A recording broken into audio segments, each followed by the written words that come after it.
항상성 유지를 이해하기 전에 우리 몸에서 항상성을 유지하는 큰 그림, 원리를 알아야 합니다. 교과서 85페이지 항상성 유지의 원리까지가 우리 시험 범위고요. 그 다음에 구체적인 체온, 삼투압, 혈당량 조절하는 방식들은 우리가 2학기에 배우게 될 것 같아요. 자, 항상성을 유지하는 방식은 우리가 냉난방기의 조절 원리랑 비슷하다라고 비유를 합니다. 예를 들어서 온도를, 날씨가 너무 더워서 온도를 26도로 맞췄어요. 물론 사실 우리는 24도나 20도, 18도 이렇게 맞추긴 하죠. 예를 들어 바깥 날씨가 30도야. 그래서 실내 공기도 30도예요. 그러면 더우니까 에어컨을 26도로 맞췄다라고 가정을 해봅시다. 26도로 틀어야 환경 오염이 안 되죠. 덜 되죠. 26도로 맞췄어요. 그럼 그때 어떻게 해요? 실내 온도가 30도니까 냉방기가 작동을 합니다. 냉방기가 작동을 하다 보면 온도가 어떻게 돼요? 우리가 맞춰놓은 대로 26도가 돼요.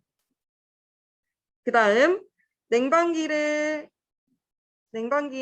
온도를 맞춘 대로 냉방기가 작동을 해서 26도가 되면 냉방기가 작동을 이제 멈추게 되죠. 안 하죠. 그러면 어때요? 밖에서 계속 또 더운 열기가 들어와서 아니면 사람이 내보내는 열기에 의해서 온도가 다시 올라가면 멈춰있던 에어컨이 멈춰있는 상태에서는 계속 온도가 높아지죠. 그러니까 다시 어떻게 해야 돼? 온도를 낮추기 위해서 에어컨이 다시 작동을 합니다. 자, 그러니까 우리가 설정한 온도보다 온도가 높아지면 낮추려고 하고요. 그 다음 설정한 온도보다 낮아지면 높이려고 하는 것. 그게 바로 우리 몸의 항상성 조절의 원리예요. 자, 이러한 방식, 어떠한 일의 원인으로 작용하여 나타난 결과가 원인을 다시 억제하는 조절의 원리를 음성 피드백이라고 합니다. 자, 어떠한 온도가 높았어. 그래서 냉방기가 작동을 했어. 어떠한 온도라는 원인에 의해서 냉방기가 작동을 했어. 그 냉방기에 작동한 결과로 온도가 낮아졌어. 그로 인해서 냉방기가 꺼졌어요. 이러한 방식으로 조절하는 방식을 음성 피드백이라고 이야기합니다. 개념이에요. 어떠한 원인에 의해서 나타난 결과가 나타났어요. 온도가 다시 원래대로 돌아왔어. 그러면 다시 억제하는, 다시 꺼지는 그런 방식을 음성 피드백이라고 해요. 그래서 호르몬이 대부분 음성 피드백으로 조절되는데 우리가 대표적으로 알아놔야 되는 작동 원리를 이해하면서 알아놔야 되는 부분이 여기 나와 있습니다. 자, 먼저 호르몬 분비는 대부분 음성 피드백으로 조절된다. 자, 많아지면 낮추려 하고 낮아지면 높이려 하는 그런 방식으로 진행된다는 거죠. 이때 우리 몸에서 냉난방기 조절하듯이 조절하는데 먼저 냉난방기가 꺼지고 켜지고 하려면 어때야 돼? 실내의 온도를 감지해야 돼요. 먼저 몇 도네? 온도가 너무 높네? 아니면 온도가 너무 낮네? 이렇게 느끼죠. 그 느끼는 역할, 감지하는 역할을 하는 게 바로 우리 몸의 간뇌의 시상하부예요. 여기서 우리 몸의 체온이나 삼투압 같은 변화를 감지해요. 감지하고 신경계나 내분비계, 신경을 통해서 아니면 호르몬을 통해서 적절한 반응이 일어나도록 명령을 내리는 거. 그게 바로 간뇌 시상하부.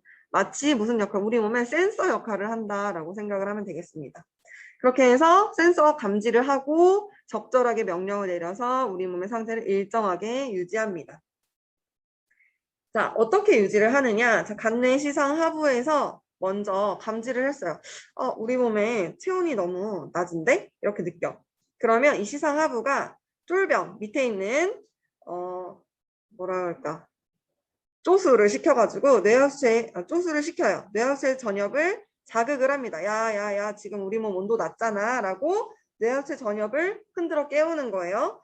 자, 그러면 뇌하수체 전엽은 그렇습니까? 라고 이제 명령을 듣고 그 다음 밑에 있는 쫄병 갑상샘이라는 부분을 자극을 합니다. 그럼 갑상샘은 이제 자극을 받았으니까 어떻게 해요? 티록신이라는 호르몬을 만들어냅니다. 그럼 티록신이 많이 분비되면 무슨 일이 일어나요? 세포대사 활발해진다 했죠? 체온이 올라가게 돼요.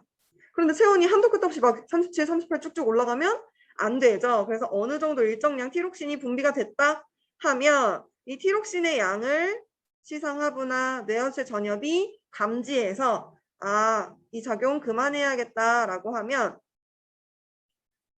이 자극하던 거를 그만, 이제 그만, 이제 그만 하는 거예요. 그러면 갑상샘이 자극을 덜 받으니까 티록신 분비가 감소하게 됩니다. 그래도 또 너무 감소하면 체온이 너무 또 떨어지게 되겠죠. 그러면 어때요? 그때는 다시 감소하니까 부족해요, 부족해요 라고 느껴서 시상하부에서 분비를 촉진하고 자극을 촉진하고 그 다음 뇌하체 전엽에서도 갑상샘의 자극을 촉진합니다.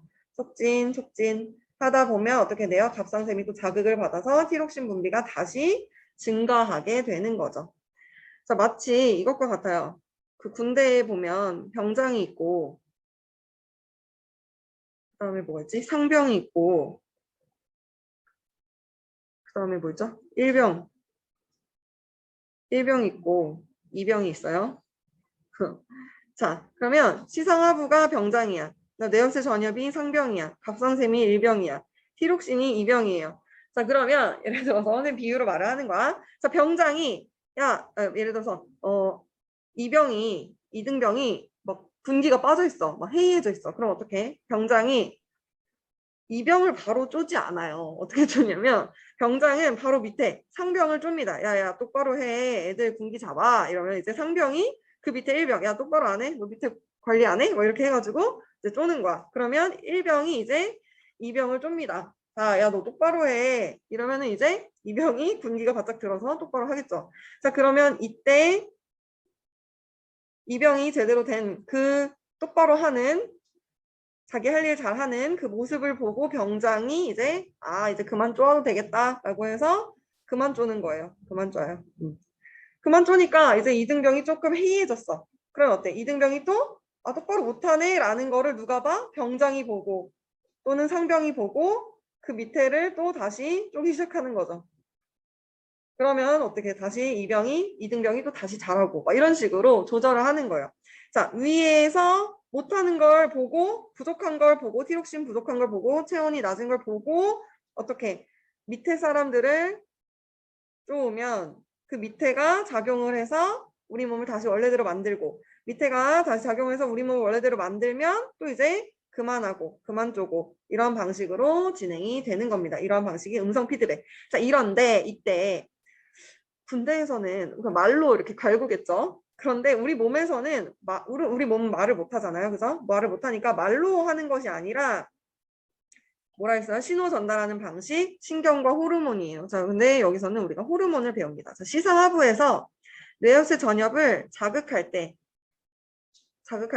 분비하는 호르몬이 TRH라는 호르몬이에요. 자, 다시 시상하부에서 TRH라는 호르몬이 나와서 뇌하체 전엽을 자극합니다. 자, 그럼 뇌하체 전엽은 자극을 받으면 자기가 자극을 받아? 그럼 이제 누굴 자극하냐면 갑상샘을 자극해요. 이때 갑상샘 자극할 때 말로 갈구는 것이 아니라 호르몬을 분비해서 TSH라는 호르몬을 분비해서 갑상샘을 자극합니다. 그럼 갑상샘이 자극을 받아서 무슨 일을 하느냐? 티록신을 분비하게 되는 거죠. 이해되죠?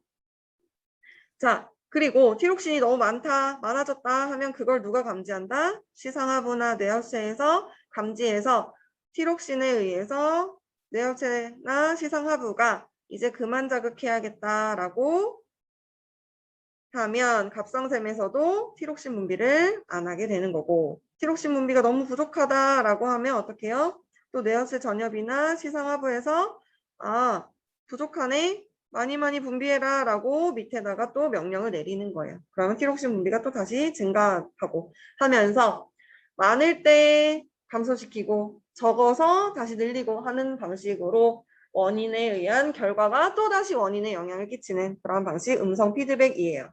자, 그런데 시상하부에서 나오는 뇌하체 전엽을 자극하는 호르몬은 TRH라고 했죠. TRH가 나오면 뇌하체 전엽을 자극하는 거야. 뇌하체 전엽이 자극을 받으면 갑상샘을 자극하는 TSH가 분비된다 했고 TSH에 의해서 갑상샘이 자극을 받는다고 했어요. 그런데 이 호르몬의 이름이 조금 괜히 헷갈리게 만들어놨어. 자, 먼저 뇌하체 전엽에서 갑상샘을 자극하는 호르몬 이름 뭐라 했냐면 TSH라 했죠? TSH는 갑상샘 자극 호르몬이에요. 아까 우리 앞에 그림에서도 83페이지에서 나왔었어요. 뇌하체에서 갑상샘을 자극하는 호르몬을 방출한다. 그 이름이 TSH다. 라고 했어요. 그래서 뇌하수 전엽에서 분비되고 무슨 역할을 한다? 갑상샘을 자극한다. 라는 게 특징이에요. 그러면 갑상샘이 자극받으면 뭐예요? 티록신을 분비하죠. 그 분비하는 일을 하라고 쪼는 거야. 촉진하는 것. 그게 바로 갑상샘 자극 호르몬이에요. 자, 그 다음 시상하부에서 뇌하수 전엽을 자극하는 호르몬 TRH예요. 자, 시상하부에서 뇌하수 전엽을 자극하는 호르몬 TRH라고 했는데 그러면 똑같이 이름을 붙인다면 시상하부에서 방출되는 뇌하수 자극을 하는 호르몬 이름 TRH 뇌하수체 전엽을 자극하는 호르몬이라고 하면 되는데 이 과학자들이 이름을 그렇게 붙이지 않고 이렇게 이름을 붙였어요. 뭐라고 붙였냐면 갑상샘 자극 호르몬 방출 호르몬이라고 이름을 붙였어요. 자, 뇌하수 전엽 자극 호르몬이라고 붙이면 우리가 직관적으로 잘 와닿을 텐데 이름을 뭐라고 붙였냐면 갑상샘 자극 호르몬 방출 호르몬이라고 붙였다는 거야. 자, 갑상샘을 왜 뇌하수에서 이야기를 했을까? 어떤 의미로 이렇게 표현을 한 것이냐 하면 자, 갑상샘을 자극하는 호르몬이 뭐예요? 갑상샘을 자극하는 호르몬은 TSH예요. 갑상샘 자극 호르몬이 TSH예요. 이걸 방출하는 애는 누구예요? TSH 방출하는 애 뇌하수체예요. 그래서 이 갑상샘 자극 호르몬인 TSH를 방출하는 일을 뇌하수체가 하는데 그 방출을 하도록 하는 역할을 누가 하는 거야? TRH가 시상하부가 하는 거죠. 그래서 시상하부가 내보내는 TRH는 뇌하수체 전엽 자극 호르몬이라고 해도 되는데 갑상샘을 자극하는 호르몬인 TSH를 분비하도록 뇌하수체 전엽을 자극하는 호르몬이다 라고 이름을 붙인 겁니다. 그래서 TRH는 갑상샘 자극 호르몬인 TSH를 누가 분비하도록? 뇌하수체가 분비하도록 방출하도록 하는 호르몬이라고 해서 갑상샘 자극 호르몬 방출 호르몬이라고 이름을 붙였어요. 그게 TRH. 그래서 정리하면 시상하부에서 분비된 TRH는 뇌하수체 전엽을 자극해요. 그러면 뇌하수체 전엽이 자극을 받아서 TSH 분비를 촉진합니다. 뇌하수체 전엽에서 TSH 분비되면 갑상샘이 자극을 받아요. 갑상샘 자극받으면 티록신을 분비합니다. 티록신이 너무 많다 하면 시상하부나 전엽에서 이제 그만 하면서 TSH 분비를 억제하고 그러다 보니 티록신 분비도 억제되는 거예요. 이러한 방식으로 음성 피드백을 하는데 여기 밑에 나와요. 일부 호르몬은 음성 피드백처럼 하기도 하는데 일부 호르몬은 교감신경과 부교감신경처럼 서로 반대 효과를 나타내는 기량작용으로 항상성을 유지하기도 한다. 예를 들어서 혈당량의 경우에는 이자에서 분비되는 인슐린 뭐예요? 혈당량 증가. 글루카곤 뭐예요? 혈당량 감소. 혈당량을 증가시키는 기능과 감소시키는 기능, 이 두 가지 기능, 반대되는 기능을 기항작용이라고 했죠. 하나의 기관에 작용하는 반대되는 기능, 기량적으로 작용해서 혈당량을 유지한다. 이런 경우도 있다. 음성 피드백도 있고 기량작용도 있다. 호르몬. 이렇게 정리할 수 있겠습니다. 그래서 한 번 더. 자, 먼저는 개념을 이해하세요. 먼저는 시상하부에서 뇌하수체 전엽을 자극해. 이때 전화하거나 말로 쪼거나 그런 게 아니라 TRH라는 호르몬을 분비해서 자극을 준다. 뇌하수체 전엽이 자극할 때는 마찬가지로 TSH라는 호르몬을 분비해서 갑상샘을 자극한다. 갑상샘은 자극받으면 티록신을 만들어낸다. 티록신 너무 많아지면 시상하부나 뇌하수체에서 TRH, TSH를 억제한다. 그러다 보면 티록신도 감소하게 된다. 라는 거죠. 그런데 호르몬의 이름을 붙일 때 갑상샘을 자극하는 호르몬인 TSH는 갑상샘을 자극하는 호르몬이라서 갑상샘 자극 호르몬이라고 이름을 쉽게 붙였는데 TRH는 갑상샘을이라는 단어를 사용해서 표현을 했어요. 뭐라고 표현을 했냐면 갑상샘을 자극하는 호르몬을 다시 갑상샘을 자극하는 호르몬을 방출하도록 하는 호르몬이라는 거예요. 갑상샘을 자극하는 TSH를 누가 분비해? 뇌하수체가 분비하죠. 뇌하수체가 분비하도록 자극하는 호르몬 TRH라는 겁니다. 여기까지 이해됐죠? 이렇게 하면 우리 시험 범위 끝입니다. 다음 시간에 신경계 예시들 들어서 우리 정리할게요.